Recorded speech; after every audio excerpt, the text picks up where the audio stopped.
nosso texto é o Salmos 37. O Salmos 37, ele é cheio de, assim, elementos assim bem bacanas, elementos assim que a gente precisa saber, né? Que a gente precisa conhecer. São caminhos, são direções que a Bíblia dá. Ele se assemelha um pouco assim com Provérbios, né? São conselhos, são dicas, são direções que são dadas para as pessoas poderem ter mais sucesso no viver, na vida, que é o que todo ser humano quer, né? Todo ser humano quer exatamente isso, quer ter sucesso, quer, né, desenvolver-se cada vez melhor, essa coisa toda que nós sabemos. E é isso que o Salmos 37 quer fazer. Ele quer dar a todos que leem uma direção. Agora, é interessante porque essa direção que o Salmos 37 dá é uma direção que, assim, é incontestável, não tem como você contestar, porque é incontestável em que sentido? No sentido de que se você fizer, vai dar certo. No sentido de que se você fizer, vai funcionar. No sentido de que se você fizer realmente, você vai alcançar os objetivos. Então não tem como dar errado se você fizer isso. Outra coisa interessante aqui no Salmos 37, que a fala dele se assemelha muito a Provérbios, a outra coisa interessante é essa coisa de você perceber no texto, você percebe claramente no texto que são conselhos absurdamente desinteressados, sem interesse, né? Então, são conselhos assim bem direcionados e bem focalizados dentro da vida humana. O Salmos 37, ele é muito humano, né? Cheio de elementos humanos, cheio de vida humana, cheio de questões humanas. Então, é muito interessante. Aqui, quase em toda a Bíblia, mas já que nós estamos aqui, nós temos que focalizar essas questões, essas coisas. Por exemplo, o primeiro versículo diz: não indignes, aliás, não te indignes por causa dos malfeitores.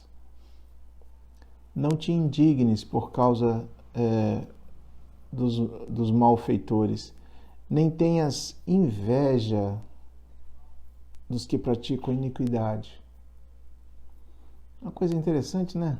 Ele falando assim de situações humanas, de questões humanas, de sentimentos humanos,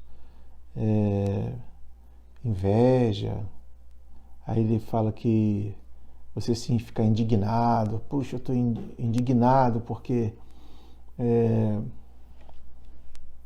tal coisa está acontecendo e tal, né? E eu não acho justo essas coisas.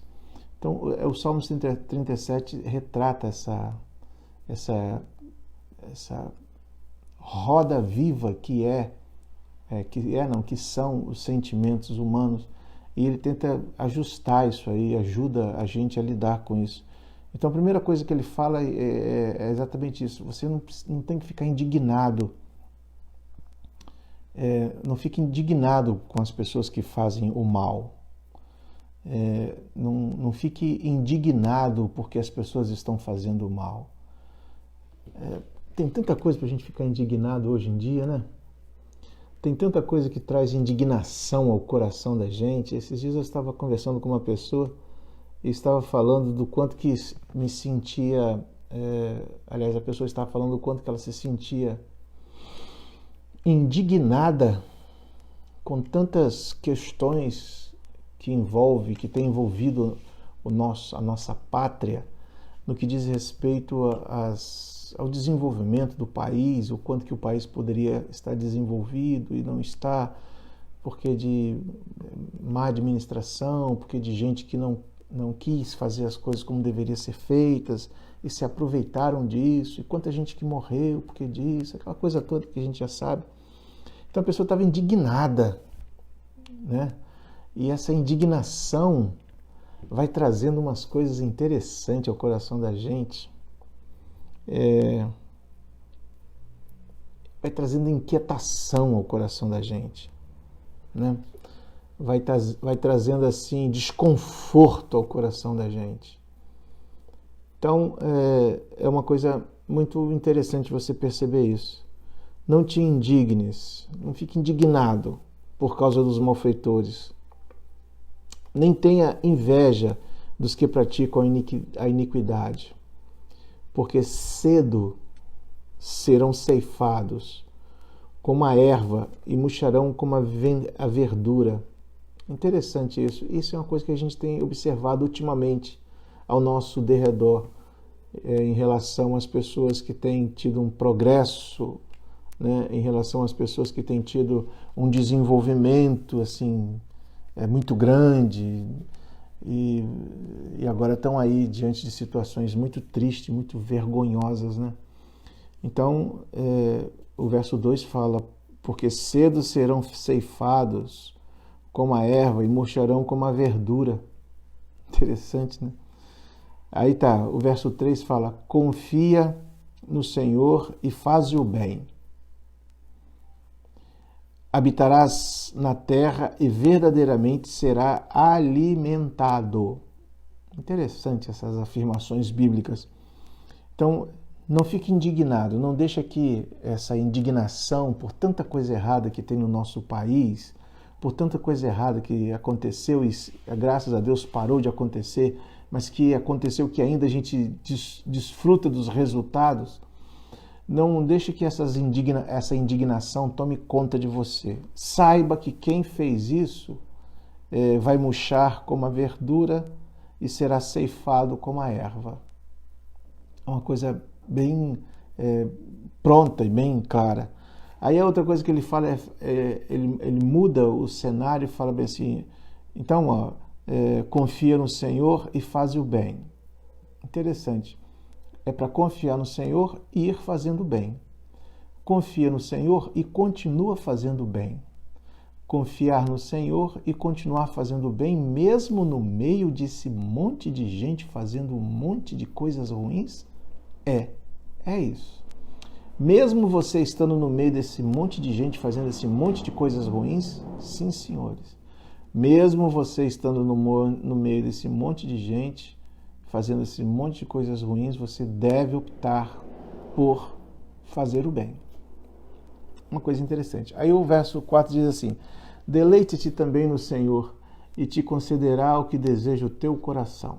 Ou seja, faça a obra de Deus, faça a vontade de Deus. Agora, ele fala, deleita-te. Deleita-te se agrade, faça com gosto, faça com alegria, fazer gostando de fazer.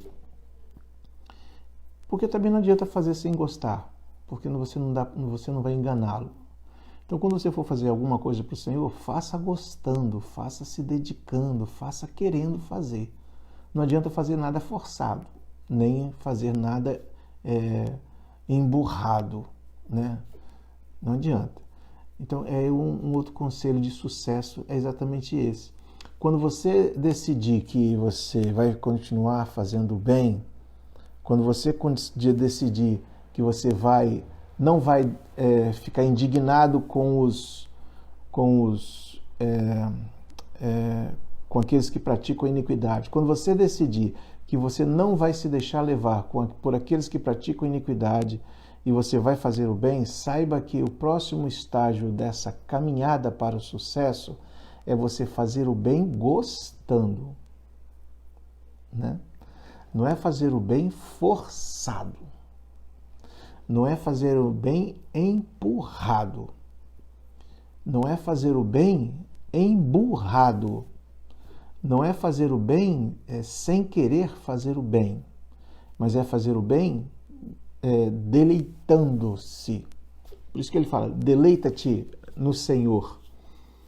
É interessante isso,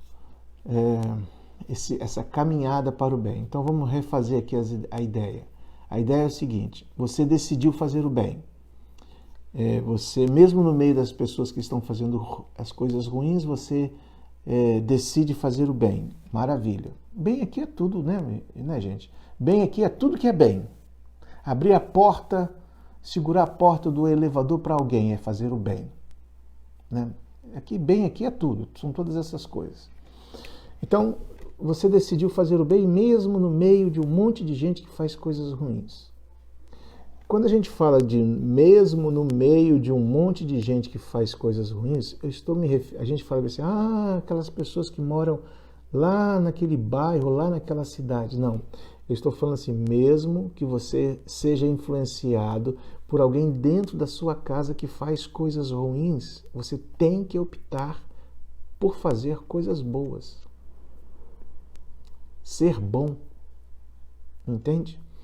Então, quando você resolve fazer as coisas boas, você tem que entender que tem uma promessa. Qual é a promessa para aqueles que fazem as coisas boas? Habitarás na terra e verdadeiramente será alimentado. Então, é isso. Agora, o outro estágio para quem decide fazer as coisas boas está no fato de que você tem que fazer querendo fazer, gostando de fazer. Não é emburrado, não é obrigado, é gostando. A outra coisa é essa aqui, ó. Entrega o teu caminho ao Senhor, confia nele, ele tudo fará. É uma decisão, são estágios. Então, vamos consertar as ideias aqui. Então, o que muitas das vezes te impede de fazer as coisas boas? O que te impede de fazer as coisas boas é que você vê muita gente fazendo coisas ruins e acha que é normal. O que te impede de fazer coisas boas? O que te impede de fazer coisas boas é que você pode estar no meio de um monte de gente que está acostumada a fazer coisas ruins e você vive vendo aquelas coisas ruins, você acha que aquilo é normal e começa a fazer as coisas ruins. Então, o versículo fala bem assim, não te indignes por causa dos malfeitores. Se você estiver no meio dessas pessoas que costumam fazer as coisas ruins, vocês não devem se deixar se indignar por isso. Porque você vai ficando indignado, e aí você fala bem assim, todo mundo faz, aquela famosa frase, né? Todo mundo faz, então também vou fazer. Não é assim. O texto mostra que o caminho para o sucesso é você não se indignar, porque se indignar vai arruinar, né, você por dentro, daqui a pouco você está fazendo a mesma coisa. Você precisa confiar no Senhor e você precisa entender que você tem que, quando você começar a fazer o bem, ou se você já está fazendo o bem, você tem que fazer querendo. E a outra coisa é que você precisa entregar o teu caminho ao Senhor. Confia nele e ele tudo fará. É assim. Entrega o teu caminho ao Senhor, confia nele e ele tudo fará. Não é? Essa é a grande linha. Essa é a grande linha, essa é a grande direção para você ter sucesso. É claro que é algo que a gente precisa trabalhar cada vez mais nisso, mas é uma linha muito boa para que a gente tenha realmente sucesso. Aí o verso 7 fala uma outra coisa, você entregou o caminho ao Senhor? Não é entregar e ficar vigiando, não é entregar e ficar preocupado. É entregar e descansar. Aí o verso 7 fala, descansa no Senhor e espera nele, não te indignes de novo por causa daquele que prospera em seu caminho, por causa do homem que executa astutos intentos. Aquela galera que fica planejando as coisas, entendeu? e são coisas sempre ruins. Então é para descansar no Senhor. Então esse caminho do sucesso, ele é muito, muito, muito, muito efetivo, ele causa muitos benefícios. E quem quiser usar dele vai gozar de um monte de benefícios, né? Isso é uma coisa muito interessante. Nós vamos ficar aqui no verso 7 e nós vamos voltar amanhã dando sequência nesse caminho, né? Essa caminhada de sucesso. Nós vamos ficar no verso 6, tá? Nós vamos ficar no verso 6 do Salmos 37.